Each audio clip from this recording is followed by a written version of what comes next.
Hey, everybody. Good morning, everyone. How are you all doing today? Let me take a second to adjust this camera and this screen.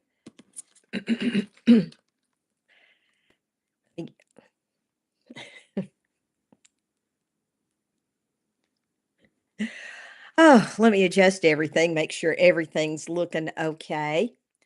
I am going live today on Facebook and YouTube at the same time. This is working out pretty well for me to do this, so I'll probably keep on doing it and just see how that goes. Let me kind of get this a little adjusted. So I've got my Facebook camera here and I've got my YouTube camera right in front of me. So I'm going to be looking back and forth between the two. So if you see me moving my eyes or my head around a little bit, that's why I really need to be right here for let me scoot over just a little bit for the Facebook camera. So let's get started this morning. This morning I've got to run out to Walmart. Excuse me. So I've got to go pick up my groceries. For those of you who don't know, I have never been a fan of Walmart. I really hate Walmart in a way. But since I've moved where we live now, that is the closest place to get groceries. So I have become a Walmart shopper. Let me grab my clip for my hair. I thought I had done really good this morning because um, I did remember to wet my beauty blender, but I forgot to get my hair clip out here. So, at any rate, here we go. So, I am going to be trying out a new foundation today. I went to Walgreens the other day to pick up the foundation that I use a lot, which is a Wet and Wild. It's this, and it's a tinted hydrator, and they did not have any. I don't know if Wet and Wild has discontinued this or not, but I just thought since I had been using Wet and Wild, I would try their Wet and Wild Photo Focus Foundation. This is the color Ivory Nude, I believe. Hold on. Nude Ivory. I'm going to try it today. I have tried this once already, but I want to get your all's opinion on this. So since I'm on YouTube as well as my Mary Kay group, I thought I'd just try this out and see what it does. Y'all know that I have been trying to find, or I've been using another foundation other than Mary Kay because I've really been having trouble with their foundations. They just simply don't have a color that matches my skin tone. They really just don't. So I've been using that hydrator from Wet and Wild for quite a few, I guess about a year, maybe more. And this is the first time I've ever been there, and they did not have it. They didn't have any of them. So I'm like, oh Lord, that's about my luck. They've probably pulled it from the shelves because they're discontinuing it. But we'll see how this goes. I've only worn this one time for a short period of time. This particular one, I wore it to church Sunday, and that was my first time wearing this. And it seems like it held up pretty well and it covers pretty well. So I wanted to get something a little bit lighter than the color that I was using because this was light medium and I really needed the light because I've just gotten real pale over the winter months, and I was just noticing that that one was just looking darker and darker on me as I became paler and paler over the winter. But I do like this one. I like the way it looks, like the way it feels. It's pretty cool foundation actually. So now that I've got that on, I'm going to get my concealer. This is light concealer, might be very light. I don't know which one this is. I don't know if it says on the bottom either. This is the Mary Kay concealer, the Perfecting concealer. I cannot remember what color this is. I think it's the lightest one. It's either light or very light. I really do like our concealer. They are thick enough to to cover what you want it to cover, but yet it's lightweight enough that it does not look cakey. I really like this. This is just not wanting to go on. I may be about out of this. Put a little bit right here. And I'm going to put a little bit right here. Right here. Right there. All right.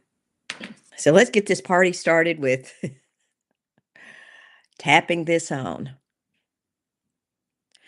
My daughter ordered something from the TikTok store the other day, and I honestly, y'all, I must be just out of the loop or something. I didn't even know TikTok had a store. So she was showing this to me, and she got like, I don't know how many brushes. It was a big, huge pack of brushes. And there were at least 20 and maybe 25 or 30 brushes, maybe 50. I don't know. There was this huge amount of brushes and beauty blenders in this pack. And it was like $5.95 for that thing. And I was amazed at all the beauty blenders. It had beauty blenders, brushes, these, and it was like $5.95 for all that stuff. Now, I don't know I'm picky about my makeup brushes, y'all. I'll just tell you. I think with a makeup brush, you need to probably buy the best that you can afford. I like Mary Kay's. The prices are good. The price points are, good. They're 12 to, I think the most expensive one is $16. And I really like them, but I'm telling you, I was tempted to get this because of the price. I just couldn't believe it. She just kept pulling stuff out of there. I said, "Where on earth did you get this?" And she said, "I got it at the TikTok store." So I went in and looked at the TikTok store, and oh, do they have the stuff? They have plenty of stuff. So I may be shopping there. I'm sure it's probably stuff that comes from Temu or Shein. I don't order from Temu, but I do order from Shein. I get a lot of paper and stuff from them, like let me show you. I get a lot of scrap, paper to use in crafting from them. I mean, you can get lovely paper like this. This is a paper pad, and it's got, like, a ton of paper. This is, like, I think 4 by 6, or it might be 3 no, I think it's 4 by 6, and it's just beautiful paper. I get a lot of stuff like that from Shein, so I'm sure this comes from the same place, but at any rate, it was a great deal. I did see when I was prowling around in there, I did see some really cute purses. Now, this is something that I picked up when I was at Walgreens looking for that foundation. And this is a multi-stick from Wet n Wild. And we do not have a white crayon. And I'm telling you, I really wish we did because I love these. And I'm going to use this on my eyes here in a minute. Next, before I do anything else, I'm going to do my eyebrows because they're getting on my nerves. I am just about out of this. I am going to have to open another tube of this because I am down to scraping around the sides trying to use it all. But I use every bit of my foundation, ladies, and every bit of everything that's in my tube. I use as much as I can till it's like giving up the ghost. I cut the end of my foundation, like my foundation tube. I cut the end of it off with this. I mean, I take it, and get the last little bit of everything I could possibly get out of there. Okay, now that I've done that, I'm gonna go in with these cheek colors. And this is something that we do not have anymore. And we have those of us who, you know, use makeup all the time.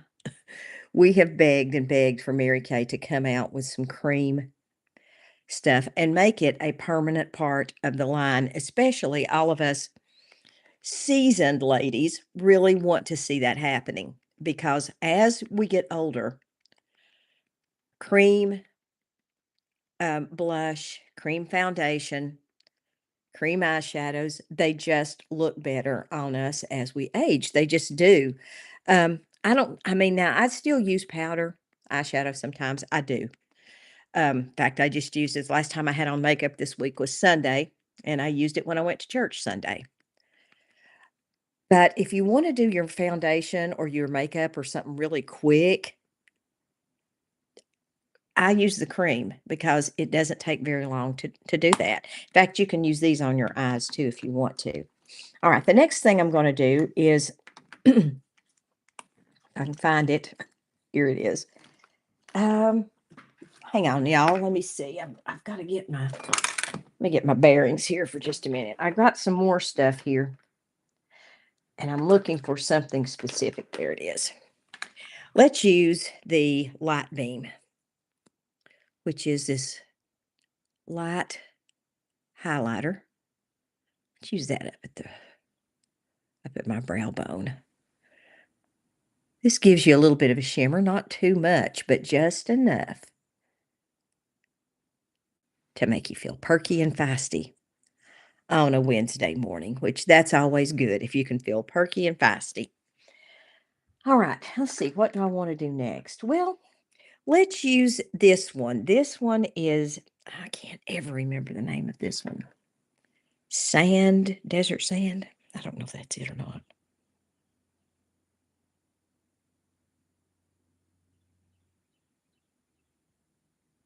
Sand dune. I'm going to try this one. Use a little bit of this on my lid. This is a matte, and I don't use it much, but I am going to use it today. This is close to the same color of the concealer. So on camera, you're probably not going to be able to see a great deal of difference, but you can tell in person. It's just it's a little bit thicker and it's a little bit darker. So what that does is that just kind of gives you the appearance of having on a little bit of makeup, but not too much.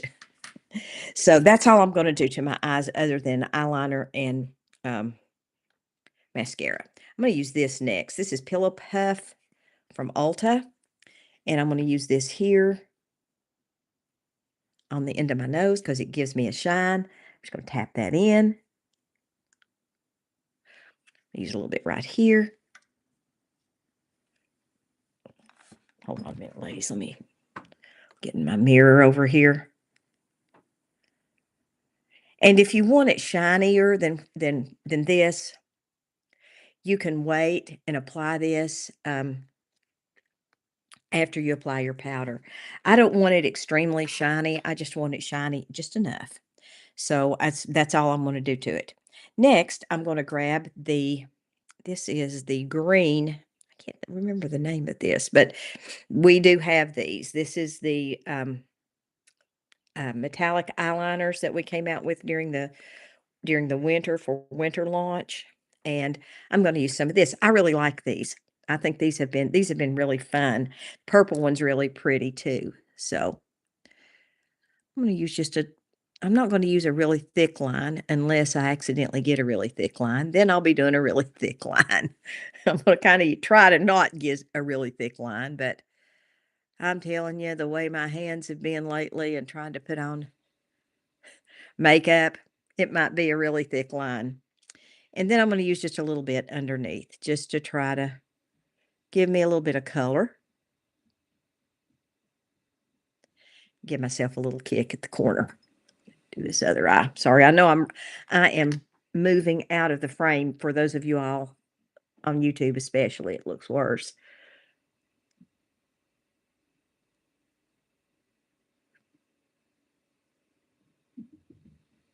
Stretch that eye out just a little bit.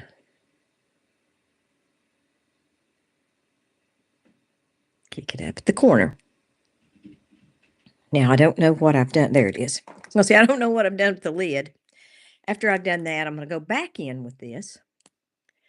And I'm going to go right here in the corner just to lighten my eye up just a little bit. You don't want to use too much of it unless you're going out that night, maybe for a party or something, because it can get a little bit intense, but I like to lighten up the inner corner of my eye. The next thing I'm gonna do is I'm gonna use our new mascara. This is I can't ever remember the names of these things. Great Heights Mascara. We are discontinuing the Lash Love, not the Fanorama, but the regular Lash Love. So and we're replacing it with this one.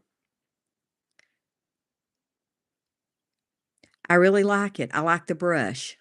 The brush to me is everything. I still prefer that Fanorama brush, but I like this one too. This one has a curve in it, as you can see, I hope you can see. It's curved. So you want to try to find that curve and apply it in the curve. And what I always do is I turn it around and kind of smooth it out with the fat side of the brush. Now that's just how I do it. I don't know if that's the right way or the wrong way, but that's what works for me.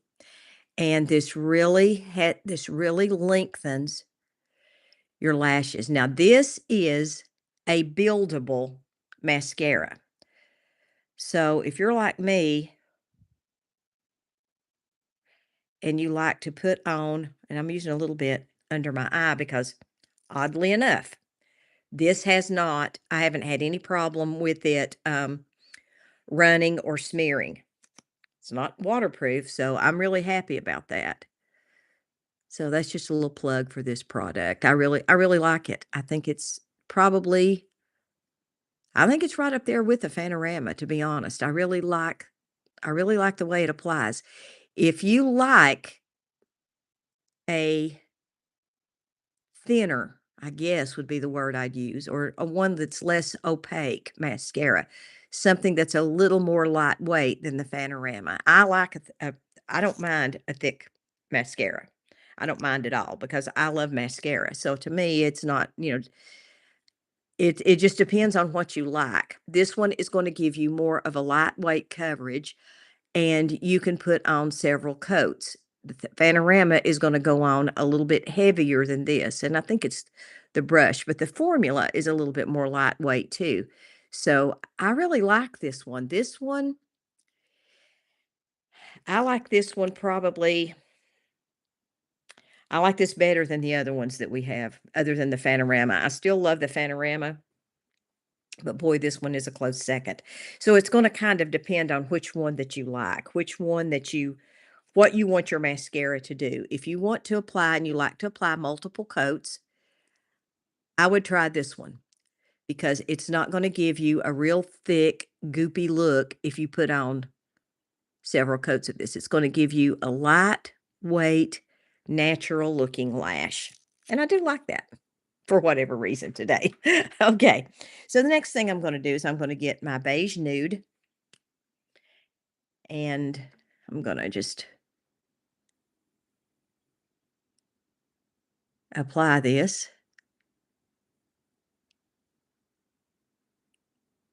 I'm gonna apply that over my whole lip today.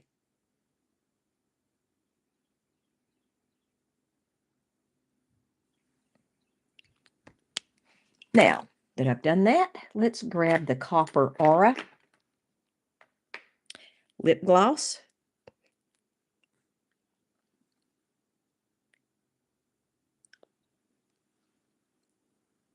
Let's not go too wild with that, Elaine.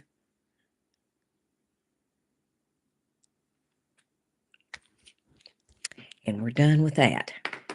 Now, oh goodness, let me kind of get my stuff situated over here so I can start on this, what I like to call the packing of the pores. So I'm going to pack my pores today with my translucent powder. I really love this is one of our translucent powder is one of my favorite Mary Kay makeup products. I love this thing. I love this stuff. I always have. And since I've been using it with this powder puff, makes all the difference in the world in your application. It's great and fine if you want to apply it with your powder brush, if you like a lighter weight coverage. You can do that. In fact, let's just do that today. Let's do that, and I'll show you the 2 different things that you can do with this. Just apply it with your brush. I'm just using little lightweight strokes. I'm not doing anything really, major. I'm just doing enough, just enough to keep it on there. Okay. Now that I've done that, I'm going to go in and do this under my eyes. I never thought that that this would actually work, but I saw this TikTok trend, like I've told you all in the past, and it really does. It really works. So load your little thing up, your little powder puff up, and go under your eyes with that powder. Just use a little patting motion. You don't have to do anything really strenuous or heavy, but you want to get a pretty good application. Now, I'm telling you, do not, if you are over 40, do not try this with your setting powder. It will not work the same. You need a white powder to do this. Something that's going to get, you know, it's going to blend a little bit better. And then after you do that, you're going to want to take your little wet beauty blender and just tap it in. And don't skip this step. Just do this and then do this all over your face because this helps set your foundation and it gives you a smoother finish on your makeup. And it feels good. And that's the main reason to do it. It just feels good. So that's all I'm going to do to myself. Oh, Lord. I couldn't get by alive without dropping something or making some kind of mistake. Y'all know me too well. I'm just as clumsy as an ox. Oh, Lordy. Kind of get situated here with all this stuff, and then I need to close this out and get to Walmart, I guess. They're messaging me, your order is ready. Let me put my glasses back on. Oh, goodness. So today, since I am on YouTube as well as Facebook at the same time, and I just wanted to talk us just a second today about something that I visited church this weekend, a different church. I know y'all are like, when is that woman going to find a church? Well, I may have found one. I really liked it. I enjoyed it. Pastor's message was great. And he talked this weekend about our children. And a lot of times when, my daughter is grown. So a lot of times I know that when when they're talking about those kind of things, I kind of have a tendency not really to zone out, but to not pay as close of attention as I probably should. Well, this weekend, I'm really glad that I paid attention because he actually talked about how to relate to your adult children in some ways. And he was talking about when your children do things that you are not really pleased with what they are doing and you see them going down a road that you don't want them to go down, then sometimes you just have to let them take the consequences for their actions. And that is really hard to do. And I started thinking about that. And I was like, well, no one wants to let their child do that. No one wants for their child to do something and have to suffer for it. We as mothers really try to protect our children. But that's not necessarily the way that we need to parent, at every time. Now, sometimes we can save our children from the consequences. Obviously, if my daughter was driving off a bridge, I would save her from the consequences. But if our adult children do things that are, not what we think is right. Let me put it, if they do things that are, let's just say, not what we know God would want them to do, then if they carry on over and over again in that type of action, sometimes we have to take our hands off of that and let God take care of it. If we have, given them good godly counsel over and over again, and they reject and reject and reject it, at some point you have to say, Lord, I feel like I've given them godly counsel as your word instructs us to do, and they have rejected this multiple times. So I'm putting this in your hands and I'm taking my hands off of it. And sometimes we just have to do that.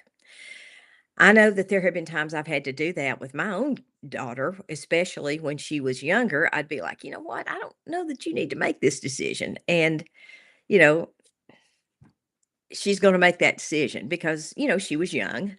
And sometimes youth makes decisions that, an elder wouldn't make. But you try to give them the best advice you can and try to help them. And there does come a point if it's a repetitious thing over and over again. Now, I've been very blessed. I haven't, my daughter has been great. I haven't had a lot of that. But at times you just have to say, you know what? Okay, just you're, you're hell bent on going down that road. And there's not anything I can do to stop you. So that's the time when we really have to take that to the Lord and just say, you know what, Lord, your word says that if we train a child up in the way he should go, when he's old, he will not depart from it. Now, that is wisdom from the word of God. That doesn't necessarily mean that when a child is old that they're going to turn to God. But it does mean that when we pour into their lives and we tell them truth and we tell them and teach them God's word, that will always be in their mind and in their heart. And in times of trouble, hopefully, they will turn to that and draw strength from that because that's the way they've been taught. And one thing I love about the Bible is they have it's a what my dad used to call a law of reciprocating returns. So if that is true, if we train up a child in the way he should go, and when he is old, he will not depart from it. The reverse of that is also true. If we don't train a child in the way that he should go, when he's old, he will depart from it. So I think as parents, what I'm trying to say, and I'm not saying it well, but I'm trying to say this correctly. If we train a child in the way that they need to go, like to respect one another, to love others, to be of service to people, to do things that are good, just, moral, to follow the 10 commandments, to do those types of things, they will remember that all of their life. Conversely, if we teach them to lie, cheat, and steal, that's what they're going to do. Now, I realize that even the best of people who've trained their child in every way possible to be good, to grow up to be good citizens and good, good people, sometimes that just does not happen, and it doesn't. And I don't have the answer for that. All I know is that somewhere down deep in their heart, they have not forgotten truth. And I would encourage those of you whose children are going through something like that to don't give up hope on them. Just keep praying and pray that God would help them remember the things that they learned when they were in your household about the Lord. And sometimes we just have to give it to the Lord and let God take care of it. And that's life, unfortunately. I wish everything that had ever happened in my child's life, I could fix that for them. Some of the things that happen are just circumstance, and some things that happen in our children's lives are due to their choices. But we have to be there to pray and to help guide them back on the path, even when they are adults. Because I remember when I was 21 years old, growing up in the 60s and 70s was a difficult time for kids. I don't know that it's any more difficult now than it was then, but maybe it is because they have a lot more things that are readily available. I mean, back then, if somebody called them, I mean, we actually left the house without our phone. Oh my goodness, imagine that. And people actually called back. So, I don't know that this is any worse than that time. The times I've spoken with a lot of young people, and the times the angst and things that they go through are very similar to what was going on in the 60s, 70s. There was an entire cultural shift going on during that time. And when you think about that and think about, how we were raised and the things that worked for us, some of those things might still work on, your children if you still have them at home. I know when as I've grown, there are things I learned as a young woman and as a young, adult that I still remember my parents saying to me. In fact, I just told my daughter yesterday something my dad said to me years ago, and it's still true. So, growing up in the 60s and 70s, I think it's for us, the things that we saw on TV, of course, there wasn't any social media, and just the times and the cultural shift. I think our children were raised very differently than our parents were. And we have passed some things on to our children that are really good, and we have passed some things on that are not so good, just as our parents did to us. So I don't think that that's, necessarily something that, is bad. I think that's something that every generation struggles with. And that's all I'm trying to say. So if you have any issues with, knowing what to say to your children, your grown children, I would suggest starting in the book of Psalms. And I read Psalms 136 last night before I went to bed, and it lists all these things that God does. But the last part of every verse was, "For his mercy endures forever." And that's one thing we have to think about when dealing with any situation, whether it's with our kids, whether it's with life, whether it's just with anything, circumstances. No matter the circumstance, his mercy endures forever. Listen, guys, I hope you all have a wonderful day. I love you guys with all my heart. May the Lord bless and keep you. Bye bye.